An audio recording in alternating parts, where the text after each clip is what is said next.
안녕하세요. 저는 마주축병원 신경외과 진광욱입니다.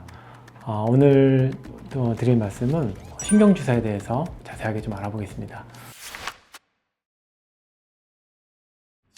신경주사는 참 여러 가지 이름으로 불립니다. 대표적으로 신경차단술이라고 좀 불리기도 하고요. 그리고 어르신들이 이제 뼈주사라는 표현을 좀 쓰긴 하는데 사실 이건 정확한 용어는 아닙니다. 뼈에 맞는 주사는 아니거든요. 이름 자체가 좀 왠지 좀 아플 것 같고 좀 무서운데 신경 안에 실제 맞는 주사는 아니고 신경 주변에 맞는 주사고요. 신경 차단술이라는 표현을 주로 쓰는데 신경 자체를 차단하면 안 되겠죠. 신경을 차단하는 게 아니라 신경 주변에 생긴 염증을 차단해서 결과적으로는 통증을 차단하는 그런 주사가 되겠습니다.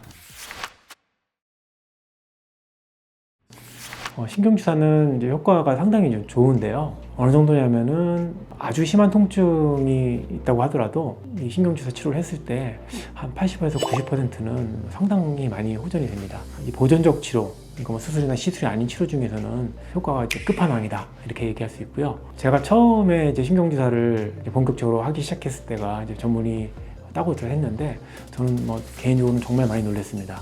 효과가 너무 좋아서 이걸 하면은 수술이나 시술이 필요 없겠다 싶을 정도로 효과가 좋았고요. 그 다음에 119를 타고서 병원에서 실려 오신다든지 통증이 심해서 꼼짝 못할 정도의 통증도 대부분 이걸로 좀 좋아지는 걸 보고 저는 개인적으로 좀 많이 놀랬던 경험이 있습니다. 다만 이 신경주사가 약으로 하는 치료이기 때문에 약제 효과가 떨어지면은 치료 효과가 조금 떨어지게 됩니다. 허리 아파서 이 영상 보시는 분들 대부분 이제 느끼시겠지만 통증이 항상 있는 게 아니거든요. 대부분은 아주 심하게 통증이 왔다가 또 이제 괜찮은 시기가 왔다가 그런 식으로 통증이 오기 때문에 통증이 이제 아주 심하게 오더라도 이제 자주 안 온다든지 1년에 몇 번 정도만 좀 온다. 평소에 이제 통증이 괜찮을 때는 심하지 않다. 이런 분한테는 뭐 상당히 좋은 치료가 되겠습니다. 신경주사 치료는 한 번으로 좋아지면 한 번으로 끝내기도 하는데 보통 한 3번 정도까지는 이제 할 수 있다고 이렇게 알려져 있고요. 요 주사를 3번 이상 했는데도 증상이 지속된다든지 신경이 좀 다치는 사인, 마비라든지 이런 사인이 있을 때는 다음 치료, 수술이나 시술로 넘어가야 되겠습니다. 이렇게 치료 효과가 좋은 치료인데 주사 약제가 어떤 게 들어가냐? 여러 가지 약제를 혼합해서 사용하는데 이제 그걸 칵테일이라고 부릅니다.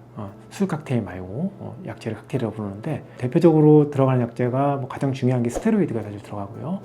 그 다음에 국소마취제, 그다음에 유착방리제, 생리식염수 보통 이런 식으로 약이 들어가고요.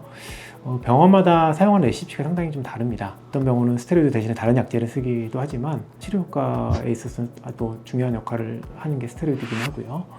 그리고 이 약제 중에서 유착방리제가 보험 급여가 되지 않습니다.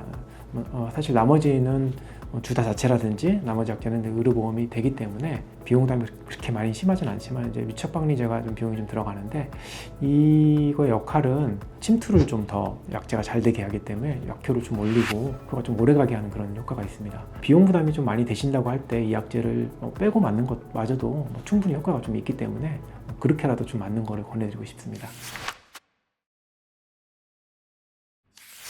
신경주사는 종류가 몇 개 있는데요. 그게 좀 복잡할 수 있는데 제가 모형을 가지고 설명을 드리겠습니다. 사실 척추가 생각보다는 좀 복잡하거든요. 그리고 이제 보시면 여러 가지 구멍들이 있습니다. 이런 데도 구멍이 있고 꼬리뼈에도 구멍이 있고 이런 구멍들이 주사를 놓는 위치인데요. 가장 대표적으로 경막에 차단술이 있습니다. 요 구멍을 통해서 주사를 맞는 건데요. 요거는 이런 식으로 들어가서 이렇게 주사를 받게 되고요. 이 특징은 약이 이제 전체적으로 좀 퍼집니다. 전체적으로 퍼지기 때문에 꼭 그 부위를 맞추지 않더라도 전체적인 요통을 좀 잡아주는 역할을 한다. 이렇게 볼 수 있고요. 그 다음에 또 요 옆에 있는 추간공이라고 있습니다. 추간공에다가 주사를 놓을 수가 있고요. 이거를 추간공 주사 아니면은 신경근 주사 이렇게 부르기도 하고요. 요 같은 경우는 딱 그 필요한 신경을 딱 하나를 골라가지고 그 위치에다가 이제 주사를 이제 놓을 수가 있는 주사가 되겠습니다. 그리고 또 한 가지는 이 꼬리뼈 쪽에서 주사를 놓을 수가 있고요. 이 꼬리뼈 같은 경우는 아까 경막외 주사랑 비슷하게 약이 이제 전체적으로 좀 퍼져서 좀 전체적인 요통을 좀 잡아준다. 이렇게 볼 수가 있고요. 여기선 그 표현이 안 돼 있는데 후지 내측지라고 있습니다. 여기 관절이거든요. 요 관절 쪽으로 가는 신경이 가지가 있는데 이제 거기에다가 맞는 주사가 있습니다. 그거 같은 경우는 주로 이제 관절에서 오는 통증, 보통 여러 군데를 맞습니다. 최소 4군데에서 6군데 정도 이렇게 맞게 되는데 그런 주사가 있습니다. 요게 좀 그 주사를 선택할 때 의사들마다 스타일도 좀 있을 거고요. 저 같은 경우는 주로 이제 요통이 있을 때는 경막의 차단술을 주로 하고요.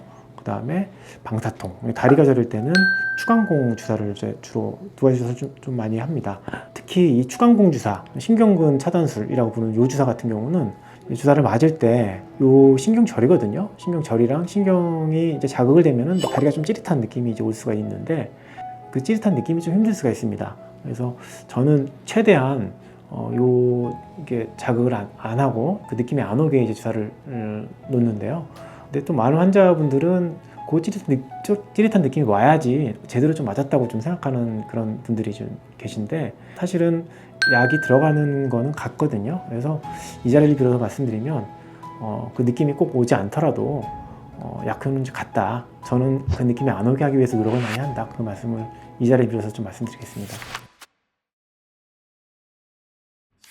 신경주사의 부작용에 대해서 이제 걱정하시는 분들이 많은데요.